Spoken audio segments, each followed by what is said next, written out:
What's going on with spring horror? And some of the other things happening in the nerd world. Let us tell you.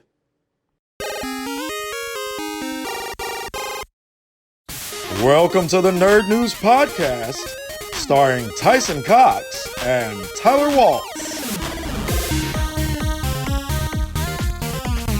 Hello and welcome to another episode of Nerd News. My name is Tyler, and with me, Tyson Cox. and we're going to go over some of the stuff that's coming on in spring. It's early March. A lot of horror coming out. A lot. Normally, I think it's smart that they're coming out in spring because October is always like so packed. Yeah. So I think a springtime release is always good. Do you think this is like how movies, when they'll do, like movie theaters, they have their big blockbusters during Christmas because everyone goes sees it, and then during the summer because people have time? Oh, yeah. Do you think it's like then this is the off season of it? I think it might, yeah, I think it's the off season, especially because the movie industry is kind of dominated by 3 studios, Yeah. being like Disney and, you know, basically Disney. Yeah. You don't want to release around the same time as a Disney movie. Mm-hmm. And now that Ant-Man is kind of out and on its way out, I think now is the perfect time for a lot of B movies. Might not be the best. Like lower budget, more independent. Yeah. Speaking of which, Cocaine Bear streaming on Tuesday. Because of it not doing well It in theaters. had a very short stint in theaters. Yeah. We were thinking about renting a movie theater for it. We just couldn't find the time, and by Yeah. the time we're like, we'll do it, it's like, well, you can just have friends over now. It's streaming now. So yes, for movies, Scream 6 and Evil Dead Rise are the 2 biggest coming out recently. And then special shout out to something that came out in January, which was that skinamarink, Yeah. which was intense. And a lot of people hated it. Yeah. A lot of people adored it. I watched the trailer and thought to myself, no, thank you. Yeah. I saw some highlights because I didn't have time to see it. So I saw a bunch of highlights and I saw big chunks of the movie. Mm-hmm. And I have to say, without seeing it all the way through and just seeing what they were trying to do, I really appreciate it for going outside the box. Because my biggest complaint with the horror that's coming out here in spring is that it's kind of rehashed things. It's in the box. Yeah. It's Lives in the box. Yeah, it's gonna be Scream. Its kids were raised in the box. What? Yeah, it's living in the box. Yeah, Whole life is there. Gets mail delivered there. Yep. Took quarantine, learned how to bake bread in that box. Yeah. But yeah, so like Scream 6, Evil Dead, both very established things. Well, at least Evil Dead seems to be doing a modern reimagining where the Scream movies is like, did you guys like the 90s? Yeah, right. And the new Scream movie has Jenna Ortega. Is that her name? Yeah. The one She's exploding because of Wednesday. Yeah. It's wild the amount that she is in everyone's timelines and just like social media and stuff because of a singular dance from that TV show. And that's all people like. That's so Hollywood will do this thing when they're like, I just listened to this big thing about Steven Seagal about like why he even existed. And it's because he had people hyping him up and he would just lie about what he could do. I'm not saying Jenny, they are actually very talented. Steven Seagal, not. Right. I don't know, man. I've seen some of those. Have you seen him run? The martial arts tournaments, and I wouldn't mess with him. Because you're worried you'll get gravy on you? Yeah. What's it called? Aikido or something like yeah, that? he does Aikido. But that's how he got it. But like, so that's what happens in the industry when someone's like, oh, they're the hot, like, ooh, they're hot. Like, I mean, I see movies just because, like, we watched a Ghosted trailer with Chris Evans because I was like, I like Chris Evans. Didn't look good. I'm gonna watch it if I run into it. Yeah. Oops. Yeah. Just walking down the street and like, oh, it's on. I got ghosted. But anyway, so yeah, horror. So like Jenny Ortega is in it. It looks good. Ghostface has a shotgun. Yeah. He steals a shotgun. Well, yeah, he still has one. Yeah. He's not running around with a gadge. Yeah, right. I think this movie might sell because of Jenna Ortega. Yeah. I think she's got more pull at this point than the name Scream does. How did 5 do? I'm not sure. It was apparently a good, like, not reimagining because it did continue the story. Yeah. It was a good back into it. A good 5th movie. Yeah, a good 5th movie. It was better than, 3 and 4, from what I've heard. I actually never saw the 5th one. Oh, that's good. But I also wasn't the hugest Scream fan. Why not? Because I know you like horror. Is it because it was like a human-based slasher, which I thought you'd like. You love The Strangers. Yes, I do love The Strangers. So for me, the reason that Ghostface never quite caught my attention. It's because I own a gun. Yeah, right. Yeah, that's a part of it. But so for me, it's Texas Chainsaw Massacre. Mm-hmm. That was my Yeah. realization of how much I like horror. Yeah. And I don't particularly care for supernatural stuff. Okay. So, like Freddy versus Jason. Yeah. I know they're both supernatural. Always pick Jason, more grounded in reality. Sure. Yeah. So Scream always felt like it's fine. It was good. I saw the first 3. I think I saw the 4th one too. They were fine. It was okay. But it's not Jason. It's not Texas Chainsaw Massacre. Yeah. I like other things a lot more. But I'm asking why, because it's human, it's grounded, Yes. it like kind of checks your boxes, Yeah. your boxes. I just think it was a rehash of things that I liked that were more grounded in reality as well. Okay. You know, like The Strangers. The Strangers I think was great. Yeah. It just Well, that was out. The Stranger was out after Scream. yeah, it was out after Scream. Yeah. Scream was one of the staples to repopularize like horror, I think, In wasn't the it? 90s. Yeah. Yeah, it was. I think it was part of that after you got your Jasons and your Freddys, and then they Well, you kinda- swing back from the supernatural. You know, everything's a pendulum. Yeah, but the first Scream, iconic, amazing. Mhm.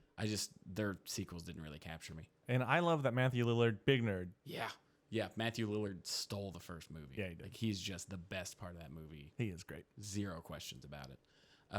So I think it was just one of those things where I had other things that I liked. It's like I never got into Harry Potter. Yeah. Because I liked Lord of the Rings. It's not like heroin. What? Yeah, right. But like I love Lord of the Rings, so if I'm gonna do or see something fantasy. that's fantasy, I'd rather just go more into the Lord of the Rings stuff. Yeah. All right. Big but- Silmarillion fan. Yeah. But so Scream 6, I think Jenna Ortega is going to be the reason that it does really well. Mm-hmm. I mean, obviously people are going to see it because it's Scream, but after Wednesday, I mean, hell, she's got more pull than Yeah. most people. What else is she coming out with lately? Soon? Anything else? I'm not 100% sure. I know most of the advertising's been going into Scream. I also don't follow her. I thought Wednesday was fine. I mean, it didn't draw me in. It wasn't made for me, so I didn't particularly care. So, Oh, she's an X. Okay. cool. So yeah, she's in Jurassic World as Wait, she's in Jurassic World? Camp Cretaceous. Oh, that's the animated kid show. Oh, okay. I don't. She does a voice for it, I guess. Yeah. So it's a lot of horror stuff. Studio 666. Okay, cool. Oh, that's with Dave Grohl. Mm-hmm. Huh. Yeah. Wow, she's blown up for having like 9 movies or nine things, and most of them are like kids' voices. Oh, kids' voices, and I mean, I think it's because of Wednesday. Or yeah, I mean, Wednesday exploded her. good. Like, We gotta do a dance meme. That's what we gotta do, bud. I refuse because it's so annoying. Your dance move is to do whatever you feel like doing. I have never looked up anything about Wednesday or that fucking dance. And I see it like every 8th post, and I'm like, I don't care. I couldn't care any less. But there's just so much of it that I think they're just like, we gotta put it somewhere. It's like every single lady on Instagram is doing this dance. Just I can't wait for the middle of Scream 6 when they add they add a dance. That was weird though. When Ghostface and Jenny did a tango, but that would honestly be funny enough to reference it that I would say that's okay. And then Evil Dead Rise, I'm very excited for it, but I'm also very worried. I know you're more in the camp of you're turned away from it because it doesn't seem as campy. yeah, it's not as campy. It seems more like traditional horror film. Yeah. Which is fine. I'm not a huge traditional horror guy, so it's not made for me. Yeah, I do enjoy. So I hate it, and no one else should like it. Yeah, I do like campy horror movies when I'm in the mood for a campy horror movie. My thing about Evil Dead is as much as I loved the campy stuff with the Necronomicon and like the creatures and everything, I always thought that they could give it an honest go for horror. Yeah. The 2016 remake, I think it was 2016. I thought that was a great movie. I don't think it was a good Evil Dead movie. I feel like that's how this movie's going to be. Yeah, same. So that's my reservation on it, is it doesn't feel like the thing it says it is. yeah, the idea of Evil Dead in a city setting is exciting to me. So Well, I played the games and all when it's the evil creatures in the city, the whole city gets destroyed, and it's a bunch of zombies running around that you shoot with shotguns. And it's more like, hey, we're an action fun shooter. yeah, Where the horror is like how isolated it was, and One thing I do like, and oddly enough, I usually don't like, but I do like it in Evil Dead, is that the monster, it's undying evil. Yeah. Like you just can't constant win. pursuit. Yeah. Yeah. That I usually hate that because I'm like, well, there's no hope. It's a hopeless movie to watch. But if you know that going in, you're like, oh, okay, this is where it's at. Yeah. Okay. And sorry, the TV show. I just blanked. Ash vs. Evil Dead. It is versus Evil Dead. Excellent. It was so good. Yeah. It was so fun, and then it just didn't quite get popular. And No, it was very popular. Just no one had fucking Showtime. Yeah. And so that's what killed Bruce Campbell on coming back as Ash. He's like, I can't keep getting jerked around like this. Yeah. Yeah. So yeah, Evil Dead, and then this isn't a movie, but I want to briefly go over some Resident Evil 4 updates. Resident Evil 4. Arguably the thing I'm most excited for this year, other than Fire Emblem, which is going to be in part 2. Yeah, I have a birthday this year. It's kind of weird you're not excited about that at all. I could not give less of a shit about your birthday and other things that don't matter aside. Resident Evil 4. This game had a big hurdle to make it over, because anytime you remake something that is beloved by a community, it's stressful. I know Demon Souls, the remake of Demon Souls, kind of had that hurdle where they kept it 99% the same. They just updated the graphics and fixed some bugs. And that feels what a remake should be. It should or be. Or a remaster? What would be the... Depending on what you're trying to do. Yeah, remaster. The new Dead Space remaster came out recently. Gorgeously done. Very well. It's less scary, which is kind of funny because the graphics are better. Like, you know, that older game feel where it's like you can't see stuff because of limitations and graininess, making it a bit spookier. So it got less scary to me, but gameplay-wise, it played much better, and it was a better experience. Can you de-graphics it? I don't think so. I haven't looked, but I don't believe so. I'm sure there's a mod. Oh yeah, for sure. I'm playing. Play it in sunglasses. Yeah, extra scary. So yeah, it seems like remakes are doing better now, because there was a time period where a remake was just a cash grab, and sometimes it came out worse than the original one. Well, the GTA stuff. Oh yeah, the GTA. That's a prime example. Trilogy was horrendous, just absolutely horrendous. The demo came out for Resident Evil 4. I know last time we talked about the Resident Evil 4 remake, there was a bit of concern because they announced treasures were going to be behind the deluxe edition. Yeah. That's not the case, but it is the case. So when people were like, hey, it's not really cool that you're subtracting some of the game, they were like, oh, no. All of the base treasures are still in the game. That has not changed at all. There's going to be additional treasures. So still all the base game stuff, the masks, the gems, the spinels, all that's going to be there.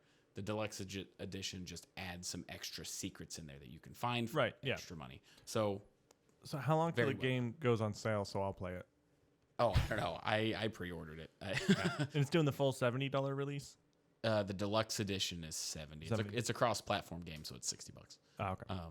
But the demo came out, and I played it. It's about 20 minutes. It completely got my worries are gone. Every bit of, I don't know. Your nipples is hard? Yeah, big time. Oh, no. Yeah. You need extra eye contact on that. Yeah, look at me. So the demo is literally just the beginning of the game. It's always a good place to start the demo. Yeah, well, Resident Evil demos are weird because it's not always that. So Resident Evil 7 probably had my favorite demo, where you are ghost hunters checking out the house that you end up going to. Oh, okay. And did you ever play the Resident Evil 7 or demo? So the demo is you're a crew. Yeah. You go in, all the crazy stuff happens, and none of them make it. Huh. Cool. It was just spoiler alert. Yeah, it's Resident Evil 7. If you haven't played it by now, that's on you. You haven't played the demo that's unrelated. Right. Well, here's the thing. You find the VHS tape of their recordings in the main game. Oh, okay. So you can put in the VHS and see the demo that was you playing back before the game came out. Really cool, unique idea for you to get the gist of how everything works, and it tied into the game. And then others are just the beginning. Resident Evil 2, I think, just had a random sequence in the police station. It was fine. Yeah. But this was just the beginning of the game. You pull up in the truck, just like the original. You walk up to the hunter's cabin. You fight the one guy. It added stuff. There's now like a creepy basement, and you have a flashlight, and they're making it more horror. Oh, okay. I was wondering how they were going to do that. It seems like it's just going to be smaller added sequence and main story plots.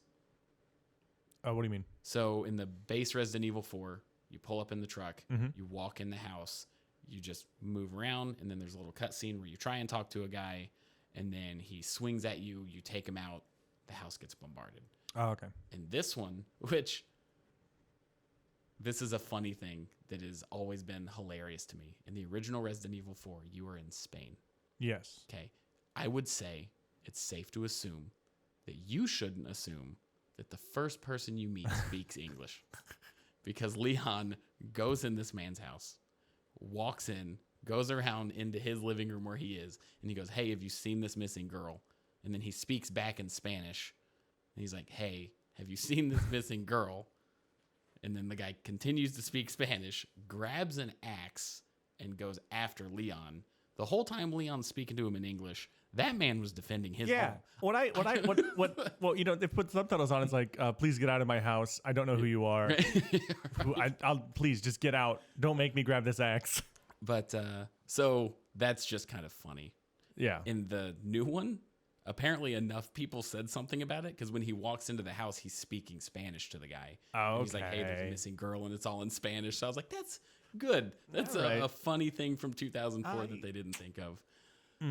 So that was good. He attacks you, and then you have to go into his like weird basement. Yeah. And then they added a whole basement section. Okay. That added a lot of horror just in that part. So they're doing stuff like that. Nice. It's I'll probably play it if I ever get a chance. very well done. The knife now has durability. Don't quit adding durability to weapons in games. Yeah. Not a huge fan, but at the same time, the weapon or the knife is the most broken thing in Resident Evil 4. So I kind of get why they did it. So like And you it'll can upgrade it now. it'll break, or you need to sharpen it. It'll break. Okay. And once it's broken, when you go to a merchant, you can fix it. Okay. So it's not like you have to find a new knife. All right. You just fix it at all the merchants. And Okay. it's upgradable now. So it's like an upgradable weapon. You can get a scope on it. Yeah, tactical. Yeah. Tactical knife. But so that was neat. One thing I was worried about was taking out some of the campiness of it. Because last time I was like, oh, I really hope they keep some of the dumb lines. Yeah. The trailer or the demo ends with you in the village at the end of chapter 1-1. Where's everyone going? Bingo. And then it Bingo. cuts out and it says Resident Evil 4 like coming soon. Nice. I was so happy they got Nice. that shit in. So all signs lead to this being the best game that's ever been made. Yeah. Thanks for listening to us, Bandai. Yeah. So they have crossed all the T's, dotted all the I's. Nice. I didn't see any red flags. I know that there are some people that are dealing with graphical issues. Some people are like, hey, I'm getting glitches and Leon's coming in real blocky and stuff. That's because he's so swole. Yeah. He's a beefy boy. I didn't experience any of that. I'm not discounting people that have had graphical I issues. am. Yeah, right. Pieces of shit. But gameplay wise, just little nuanced things, adding in the horror aspect, keeping it true with just adding. It seems like it's going to be the new best Resident Evil game, which I would argue that maybe Resident Evil 2 Remake is the best Resident Evil game so far. Okay. Nice. I think this is going to be the new staple. Is there a bunch of puzzles in this? I can't remember. In the original one, there was. I didn't come across any in Four the demo. in general. Yeah. There's So there is in the. Puzzles are a bit of a stretch. Okay. It's hey, there's this orb, make it look like this other symbol, and it's like, No, I'm okay Okay, with that. I meant like having to find keys and. yeah, oh Okay. yeah, big time, Classic stuff. definitely. I like it, but it's also like I don't have the kind of time. So when I was playing Village, I had the wiki up next to me. Nice. I think this one's going to be more linear because Village has that open area to find stuff in. Resident Evil 4 is a very linear game. Okay, good. So a lot of the stuff you find along the way, and there's only one other path to go. So it's like, I have to go here. Nice. So I don't think that'll be an issue. But yeah, I think everything about it's going to be fantastic. I literally cannot report any red flags from that demo. Nice. There's even really small details that I appreciate. Like, you know me, I like guns. If What? You, yeah, if you've got your handgun, bang, bang, bang, you go to reload, If you reload again, you chamber around, load a bullet into the magazine, and clip it back in so you have a +1 in the chamber. Yeah. Just little stuff like that is excellent. It's such a good attention to detail. Yeah. So 10 out of 10. I'll be talking about it again once it comes out. Oh, God. But yeah, excellent. Couldn't recommend more. Anything else in horror? I know the skinamarink was something that we were kind of discussing, but it's kind of old news. It's kind of old news, and it's, I've been trying to look up analog horror stuff just because I know you like it so much. It'd be like a thing to talk about, but I dislike it. It's uncomfortable. Yeah. The skinamarink is an hour-and-a-half movie of just uncomfortable It's feelings. it's the uncut gems of horror. Yeah. Just anxiety the whole time. So it's getting review bombed. I hate that term. I hate that term so much. It applies to certain things, but every time a movie gets bad ratings, it's not because it got review bombed. You know? It has a 5.1 out of 10, and almost every single review is a 10 or a 1. That is art then. Incredibly divisive. That is signs of art. The ones are all saying nothing happened in this movie. It was literally just grainy footage of walls in a house and a creepy voice. Yeah. The 10s are all people that are looking at like the subcontext and arguing whether that makes a good movie. Yeah, the subtext. Yeah. They're arguing whether that makes a good movie or you just made me sit an hour and a half for a story that isn't deliberately told to me that I have to piece together and figure out through things that I might not have even been paying attention to. Yeah, like I read the wiki because that's how I watch movies. I don't want to watch. Oh, yeah. Because I love, that's one thing I love about Wikipedia is like if you click plot, they just tell you the plot. They're just like, and then they go into the house, and then there is a door, and then they go and eat breakfast at night, and then like, oh, okay, this is great. I got it all through. But I read it, and I can see how just from like reading things like how there is an underlying story. I don't know what it is because I didn't see it, but I'm assuming it's something to do with family disappearing or death or something like that. So from what I've gathered from watching videos of people discussing it, and also I've probably seen an hour of the hour-and-a-half movie just by looking up clips. What I've gathered is that it is a psychological horror, and the phrase that everyone shudders from, it's about a kid that's in a coma. Oh. Right. Like nobody wants the whole, like it was a coma or like wake up from the trope. Yeah. But this one, the context in it is pretty tragic. So at the beginning of the movie, the movie opens up with the kid having an accident and falling down the stairs. Yes. From that point on is when everything is like extra distorted and you hear like the muffled voices. Yeah. And I won't do the whole breakdown, but if you take that into context, a lot of the dialogue is what you might hear if you're in a coma laying in bed, and the TV is always on because it keeps cutting to the TV. I got you. And yeah. all the TV shows that are on are like the royal, like the when it ages out. We did a whole video about it. Oh, public domain. Public domain. In the public domain, cartoons that are on TV are telling a story about darkness and being in a coma and what it's like to lose a child. And it's very much telling the story of the conversations in the hospital room from a scared kid in a coma. And then, that makes the ending make a lot of sense then. Yes. Yeah. So I would recommend it. I'm one of the people that are all in. I will watch the whole thing when I do have time. I just want to make sure it's an uninterrupted experience kind of thing. So I would highly recommend it. And I think that's probably where we're going to close off horror, right? Yeah, make sure to check us out online with the Nerd News Network. We got a lot of live shows coming up. A lot of monsters. I think we're in 4 states now, so yeah, which is nuts. But we're going to take a quick break. We'll be right back. Welcome back to Nerd News, everybody. I am Tyson Cox. With me, as always, is Tyler Waltz. And we're going to be kind of talking about some things that we're excited about, some interesting choices and things being adapted. So just kind of a lightning round, as it were, on the back half. I want to start with the Punisher. Punisher's back. He's back. He's back. Disney. Can't kill Punisher. 4th time the Punisher's been rebooted. 4th? I guess if you're counting John Bernthal twice. No. Well, so the Punisher, like the 90s movie, he got brought back. And then the the early 2000s one, Mm-hmm. and they got a set, and then he got a, it's just like he keeps like it doesn't do well, Yeah. and then they just keep bringing back another Punisher. Every time. I do have to say, John Bernthal is my favorite version. He's great. His Netflix show was my favorite of all the Netflix heroes. Mm-hmm. I can't remember his name right now. He was the early 2000s one. Oh, okay. Yeah, I know who you're talking about. I can't remember his name Hang on, either, though. it's gonna bother me, and I want to make sure we say it. Thomas Jane. There it is. I didn't even get to it yet. I really like the Thomas Jane version. Mm-hmm. I think John Bernthal is a phenomenal Punisher. I think he's the best like comic representation. Okay. Well, even the one before that, it depends like what comic is it a Punisher comic or is Punisher in someone else's comic? I Right. guess is the question. Yeah. Because there's the Warzone where he's just murdering everybody. Like, oh, that's a Punisher comic. Yeah.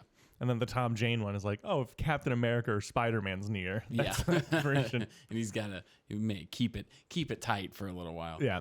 But Punisher's back with Disney, which is going to be an interesting question because Disney is they do a lot of cowing to China, so it's going to be interesting. I think technically while it was on Netflix for the TV shows, it was still Disney, I think, right?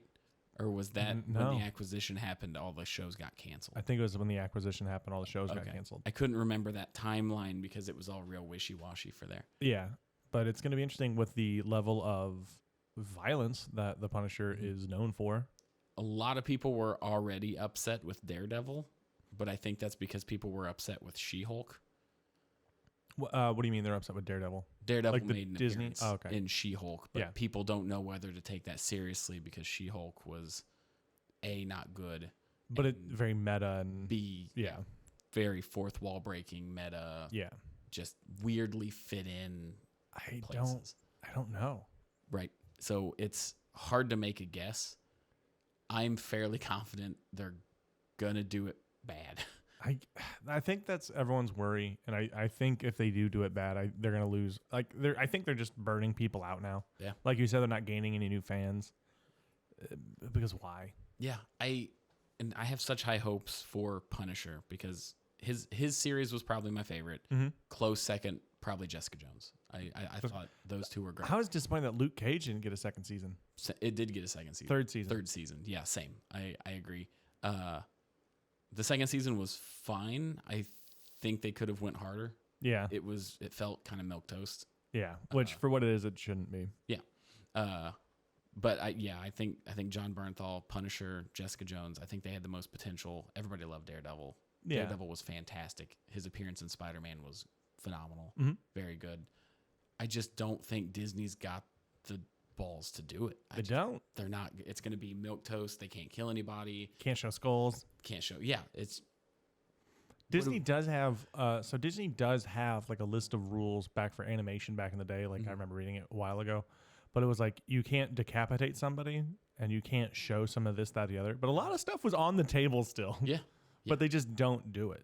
Right. Yeah. I mean, if you look back at some of the older animations, it was mostly the situation around it to where you kind of knew what happened. Yeah. Right. Like I remember watching The Lion King, and the end of that movie is Scar getting torn to pieces by hyenas. Heavily implied. Heavily implied. Or the Hunchback, the guy falling into the spike pit. Mm-hmm. Or Gaston and the Beauty and the Beast. Like, oh yeah, he falls and shoots him. Yeah, hang on. I was going to bring up a different example, but there's so many things in Disney movies where the bad guy falls and hangs themselves. horrible. Yeah, Tarzan. Tarzan, that was the one I was trying to think of because I was like, oh, that's right. The hunter, he falls, he vines around his neck. Hangs him. It's And then I was like, wait, isn't that what happened to Gaston? Mm-hmm. Yeah, it's wild. The implied violence is brutal. Yeah. And then But it's implied. That's not what the Punisher is. Right. I don't know why I sounded like that. But they don't even really do the implied stuff anymore. No.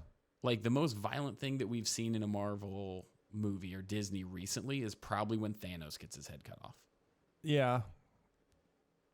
And even that was like very CGI down. Quick. And it was like a half a second and then it was over and it was done. Yeah. The Punisher is about kicking teeth in. Yes. Well, the Like, prison fight. Yeah.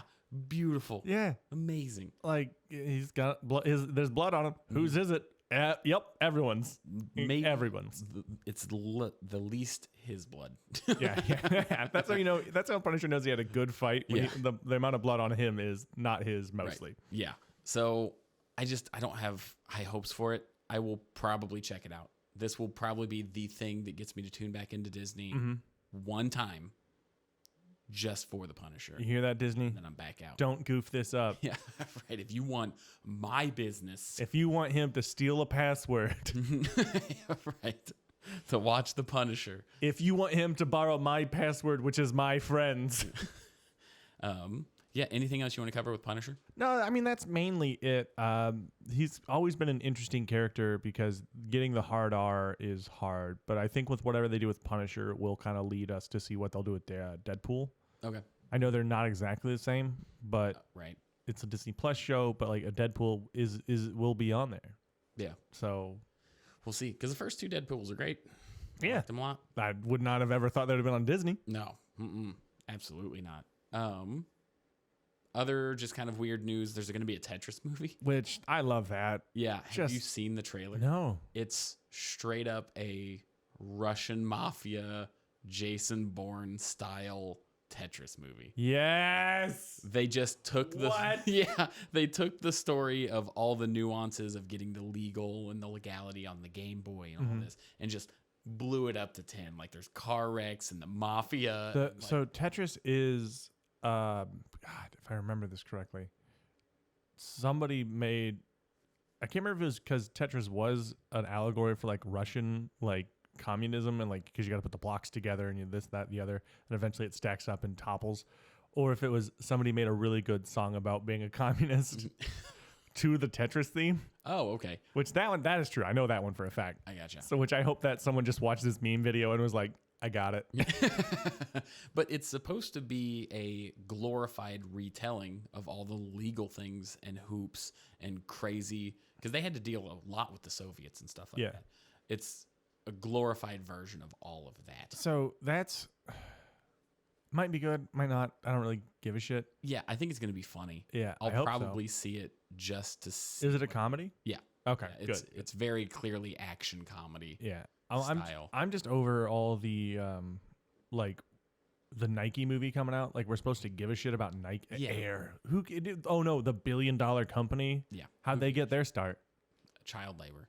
Yep. Mainly. So my favorite part of the Tetris trailer that really solidified why video games took off in like a funny, sad thing is he's talking to his wife and she goes, "Sweetie, I mean, you're gambling the house and how do you know that this is going to work? This is our lives." And then the kids are playing Tetris in the corner and he goes, "Have you ever heard this house this quiet?" And then that's the whole explanation for why he thinks Tetris is going to That's- be huge. Excellent. Like the movie trailer made it look really good. Okay, I might have to check this out. But that's what trailers are for. Yeah. Also, that is, I've met parents that like that's like that. You're right. They're quiet. They shut the fuck up. Yeah. Fucking get them too. Yeah. So that part of the trailer made me think, okay, this is going to be a goofy, fun retelling of Yeah. all the crazy stuff. And they're pushing it to the like the nines. Yeah. Okay. It seems like it because it's Russian mafia, car crashes, and all kinds of crazy stuff. That's pretty good. So that looks fun. I think we're going to wrap up with Fire Emblem Engage. Yeah, they did some DLC. Yeah. They got so some rings. Wave 3 of 4 of the DLC came out. Okay. The fourth one is probably going to be like new classes and stuff like that. Okay. The reason that we waited, or I waited, to talk about Fire Emblem Engage until now is because this third wave of DLC was the very last wave of DLC characters, Okay. as far as we know. The way that the game is set up is your hero equips a ring, and that ring is imbued with the power and like you summon a hero. It's got a dude in there. Yeah, from another Fire Emblem game. Okay. So every old Fire Emblem game is represented. The DLC are fan favorites from some of those games. So just quick lightning round of who all the DLC characters were. Tiki from Marth's game. The three kings and queens from Three Houses. So Edelgard, Dimitri, Claude. Then there's Hector from Lynn's game. Soren from Ike's game. I can't remember her name. It's from a game It's going to mean a lot to me. yeah, from Corin's game. I'm not sure. This is like that scene in Resident Evil 4 when Leon came in and was like, "Do you see this girl?" And the guy's like, "No, habla inglés." Camilla, I think her name's Camilla. Sure. And then Crom and Robin. Crom and Ramen? Crom is a character, and Robin. Oh, God. They are imbued into the same ring. I thought someone's name was Crobin Robin.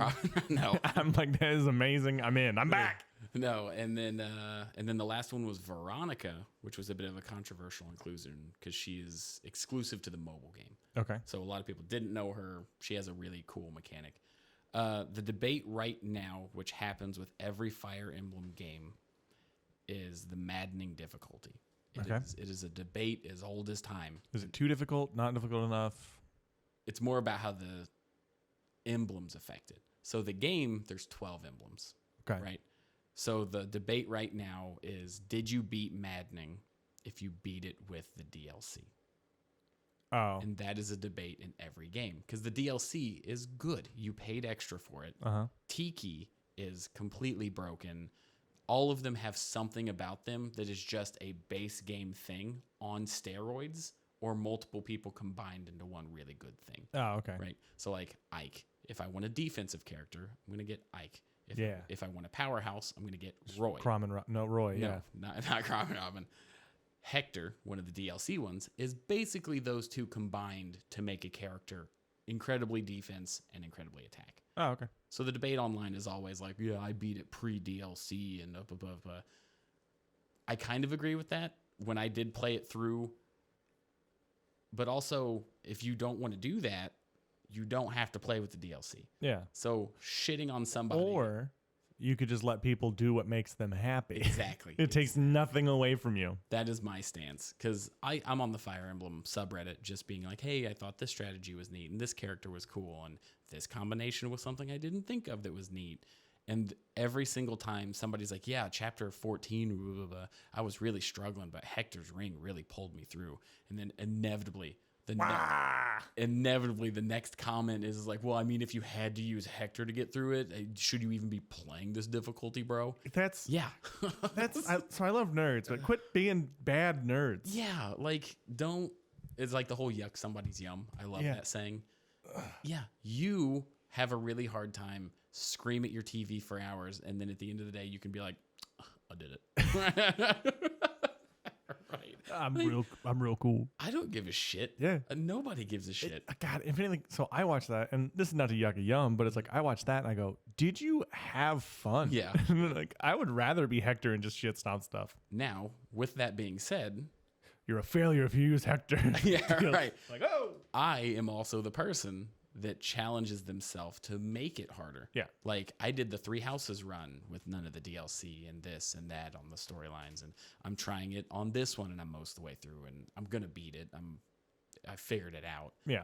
But just because I decide to do that to make the game harder doesn't mean that somebody who used like Tiki and Hector and all of them are pieces of shit. Well, like that's not how it works. And I mean, if you've listened to this podcast before, there is a difference between giving your friend shit because I grinded the hell out of Elden Ring just to beat it. Completely obliterated.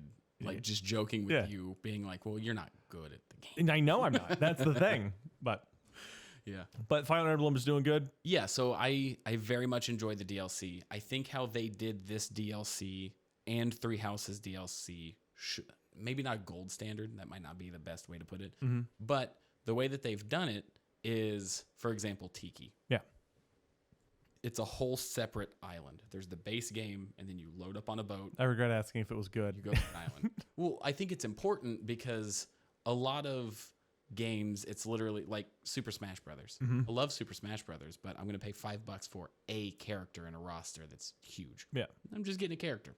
Doesn't really change much other than a character. Yeah. For Fire Emblem, after Chapter 7, they say, hey, there's this other island that we've discovered. And you go there, and you don't just get Tiki. You have to beat her. Okay. So you have to take your current army, and the DLC maps are the hardest maps in the game. Oh, okay. You can't out-level them because they scale to the average level of your party. Oh, so you can go early? So you can go early, and it's going to be just as hard as if you're beating it like right at the end of the game. Oh, okay. But each person has a map that is unique to them, and you have to beat them in order to use them in the main game. Mm-hmm. So you're getting a character, Yeah. you're getting maps, Yep. and you're getting items that are exclusive to that stuff, but you have to work for all of it. The only one that you get for free is Edelgard, Dimitri, and Claude, who are all in the same ring, so it's just one item. Okay. And that's kind of your introduction. Like, hey, this one's free.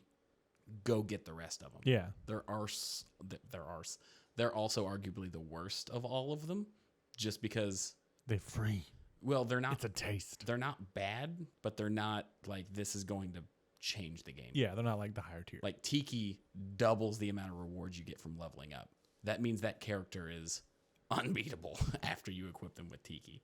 So I think the way that Fire Emblem does their DLC should be an excellent reference to games that just phone it in. Yeah. Because I paid $30 for the DLC. That's 6 maps. I'm going to get new classes with the next one. It's maps to play. It's a few hours worth of content, or an hour per map, roughly, is how it breaks Looking down. at you, Tiny Tina's Wonderlands. Yeah, exactly. So I just wanted to talk about it. I'm playing through now with the DLC because I'm a good gamer who beat it without. But I think it's an incredibly good DLC that followed in the steps of 3 Houses, and it's how DLC should be. You definitely get your money worth. It's fun. It's nostalgic. They killed it. Good. Just wanted to talk about that. Nice. And I think that's going to wrap it up for this week. That's going to be it, I think. I got to go get someone from the airport. Yeah. But Thank you all for watching. We really appreciate it. Let us know what you like, what you dislike. Let us know how we can improve, what you want to see from us. We're going to be working on some Patreon stuff for live shows, where if you couldn't make it to a live show, it's going to be on the Patreon, and then also early access to certain projects that we have coming up. Yep. So stay tuned, and we'll keep you updated. All right. See you guys soon. Thank you for checking out Nerd News, everybody. We don't have advertising, so you are the advertising. If you like it, tell a friend, like, comment, subscribe, even leave a review on Apple. Everything that you do to support us, we truly appreciate it. And we actually just launched our Patreon, so if you'd like to support us even more, you can go check that out. All of our content is free. We have different rewards for different tiers, so check that out. And thanks again. We'll catch you next time.